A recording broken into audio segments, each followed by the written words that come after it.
This afternoon, I received City Council's proposed budget, which makes $50 million in impractical cuts, particularly the cuts to public safety that will take more than 200 officers off the street. But before I talk about that, I wanted to address the retirement of Deputy Mayor Saul Green. Saul has been a valued member of this administration, and I want to take this opportunity to let him know that his help and the integrity that he brought to the office is truly appreciated and will be missed. It's a tough loss, but we all know the work of this administration cannot and will not stop. I believe in the team that I have behind me and around me, and this administration will continue to move forward and build on all that we've accomplished over the last 2 years. No decision has yet been made at this time as to who will serve as deputy mayor. However, Chief Godby and our new fire commissioner, Don Austin, will report directly to me upon Saul's departure. Nothing is more important to the future of our city than public safety. And that's what I want to focus on today as it relates to Council's proposed cuts. You can't slash police, fire, and EMS by more than $12 million and expect it's not going to negatively impact our ability to provide for public safety. That kind of cut will force layoffs once again of more than 200 police officers. Most of you probably saw the FBI report yesterday showing that violent crime was down here in Detroit, but our ranking is still among the highest in the country. The reality is we are making progress, but there's a long way to go, and the budget proposal being pushed by some of council members sends the wrong signal to our community. This isn't the time to put politics before public safety. My administration has been more than open and transparent during this budget than ever before. Council wanted to be part of the process as we put together the budget, and we offered meetings to every member. They wanted a 2-year budget. We presented a 5-year deficit elimination plan with a concrete and realistic plan to eliminate the deficit. They asked to look at our estimates for cash flow on a monthly basis. We provided that. I understand that Council has to do their due diligence, and we are working cooperatively with several members of the Council, even some who supported the proposal that I received today. We are open to compromise, but let's do it responsibly and stop worrying about scoring political points or someone trying to make a name for themselves.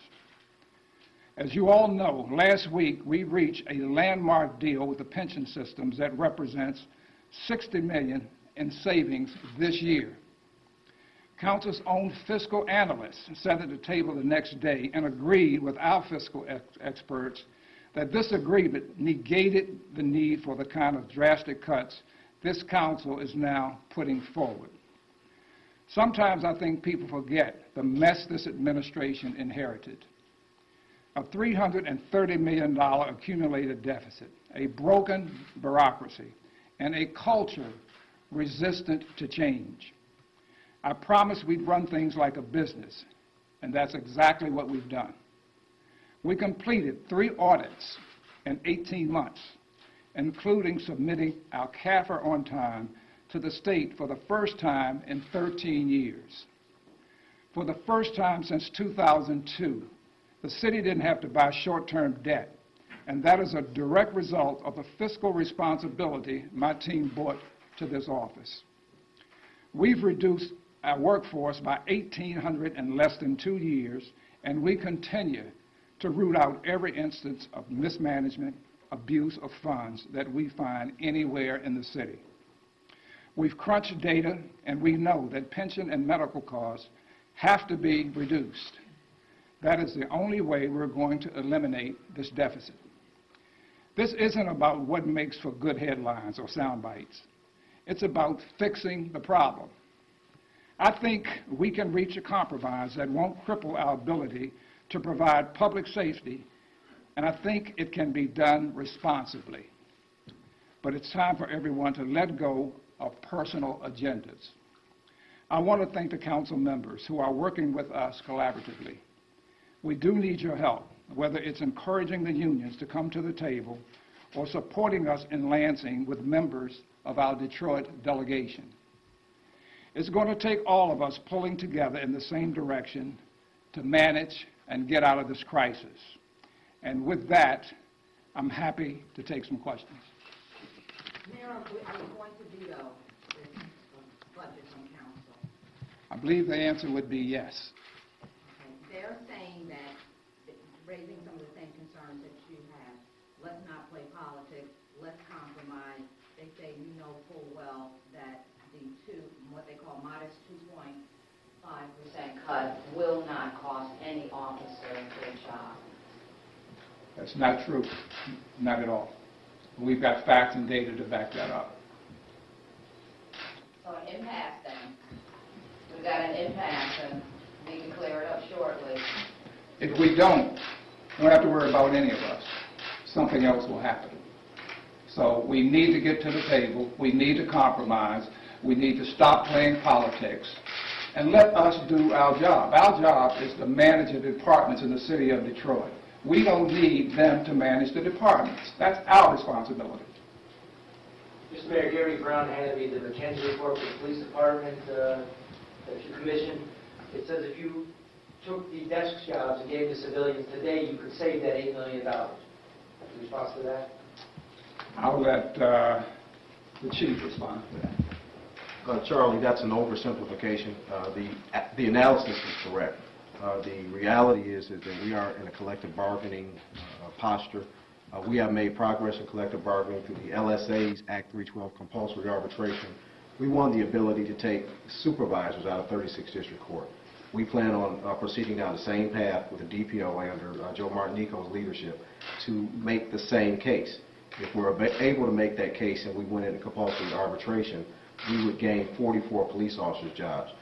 So to take that information without putting it in context, it does a disservice to the process. So we are working towards that. It's not a new idea. As a matter of fact, it was the mayor's leadership that brought McKenzie here to allow us to make that study. You mean you couldn't get that done tomorrow? No, we could not get that done tomorrow. However, within the context of collective bargaining, I'm very confident we can put on a case that we have a very good chance of prevailing on. Mr. Mayor, you spoke about compromise, and you're hoping for a compromise. When you look into that word and you break it down into real terms, what are you talking about on your behalf relative to any type of compromise with the council?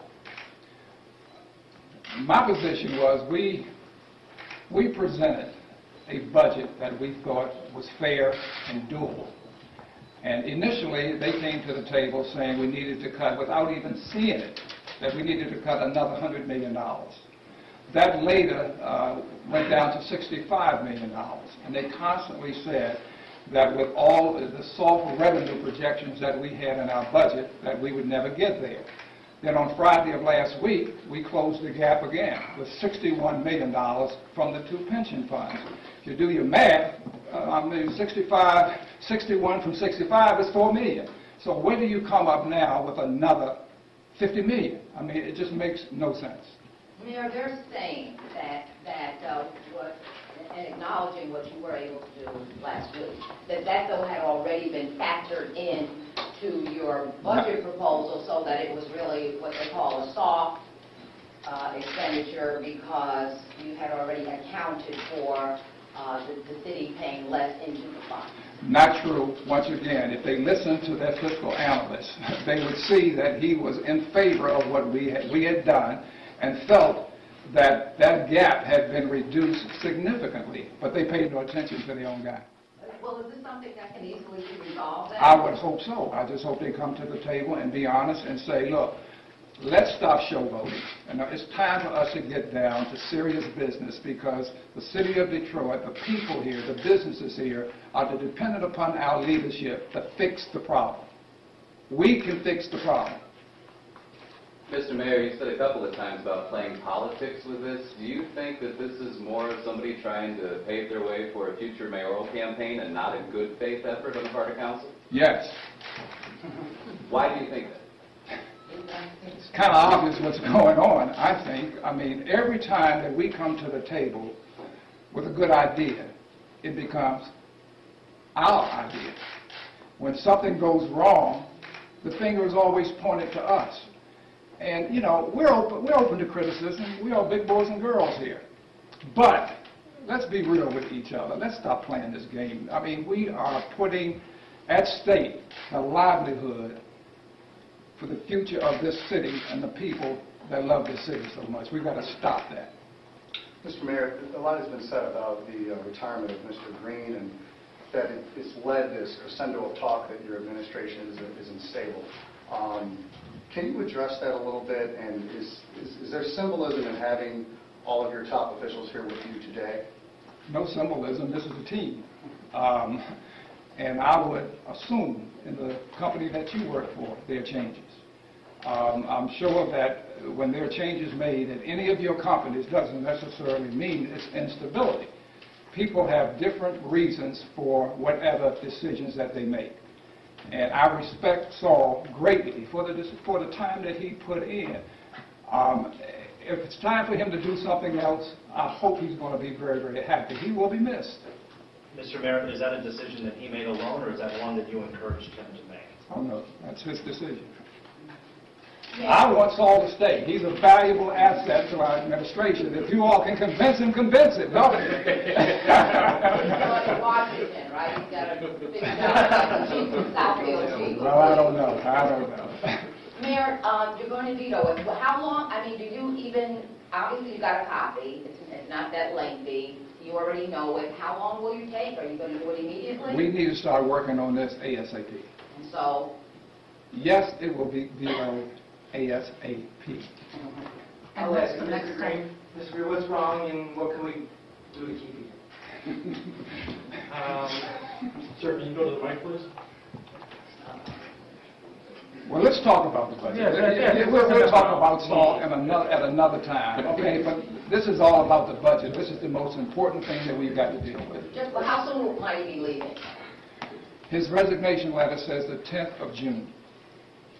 This message is for the chief. Chief, you're talking about maybe 200 officers taken off the streets. Are you prepared? How are you prepared to make these cuts? Is there a plan in place? What would you do? I mean, we're a very resilient agency. The reality is we're 1,000 officers fewer than we were in 2005. We bounced back.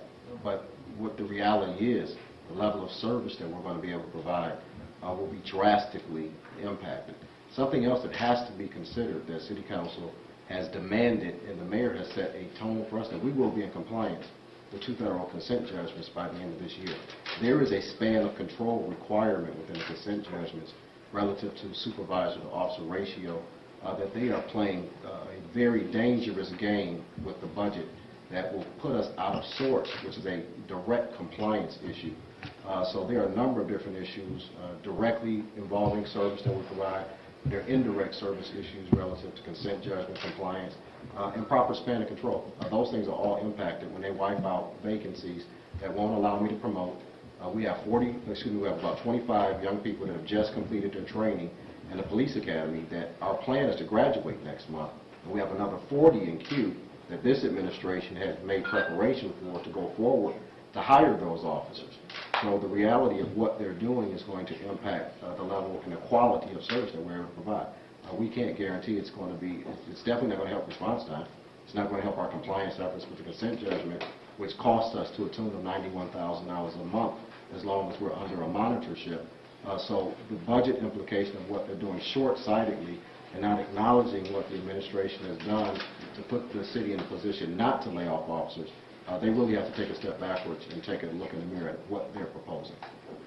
Chief, sorry, do you know what the budget for the police department was last year? Last year, I think... Let me answer this. Thank you. In their own submittal, his operating expenses are $423 million a year. Subtract out payroll of roughly $400 million, so it leaves you with non-payroll and fringe expenses around $25-ish million. Subtract out utilities and rental on buildings, you're now under $20 million of discretionary spending, which is bullets, probably a pretty interesting thing for the police to have. operating supplies of car repairs and things of that nature. So they're taking $8 million out of that remaining $20 million if they're saying it's not officers. So the budget number last year for the department It was 423 in expenses. That's what it is for 11-12. And there wasn't a lot of change other than the pension costs and medical costs in his operating budget. What was it the prior? I don't remember the number other than pension and medical was about the only change he had from last year to this year.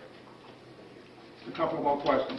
Mayor Bing, in light of the fact that you said you want to get this matter settled with the budget, what are you now going to do? Okay, you will veto this budget. So what now will you do? Will you make a personal call? What's going to happen next? Oh, this team, I think, is focused on the budget that we propose. But I think we do understand, once again, that there's a disconnect here. And we've got to figure out, by going back, talking with council, making sure that they understand everything that we have in our budget. And I'm not sure that that's the case, because if it in fact were the case, we would not be here talking about a veto. Who's CFO now? The top finance guy's time. So there's no one currently serving as CFO? Up until the end of this year, Norm White is still the CFO. Okay, I was wondering because I didn't see him here. I saw Norm earlier, and I don't know where he is now. Sir, if they're playing politics with this so much and you veto it, do you have any concerns that they'll just close ranks and try to override your veto instead of try to compromise? They could do that, but all we're doing is just shooting ourselves in the foot, asking for an emergency manager to come in. That's all we're asking for if it goes that direction. And if that happens, you may not see many of us anymore, and you won't see any of them. How confident are you that you can work 13 so that you can prevent an override of the budget? Question again? How confident are you guys that you can work the 13th floor council chambers in order to prevent the override of the budget? I mean, because there were 3 members who, as of Friday, were not in favor of the $50 million in cuts. Well, we will continue to work with them. There's no doubt. We're not going to take a step back and say, you know, it's our way or no way. That's not the way we operate, and that's not healthy for the city. I think all of us want the same thing. It's how do we get there? Thanks, everyone. Thank you.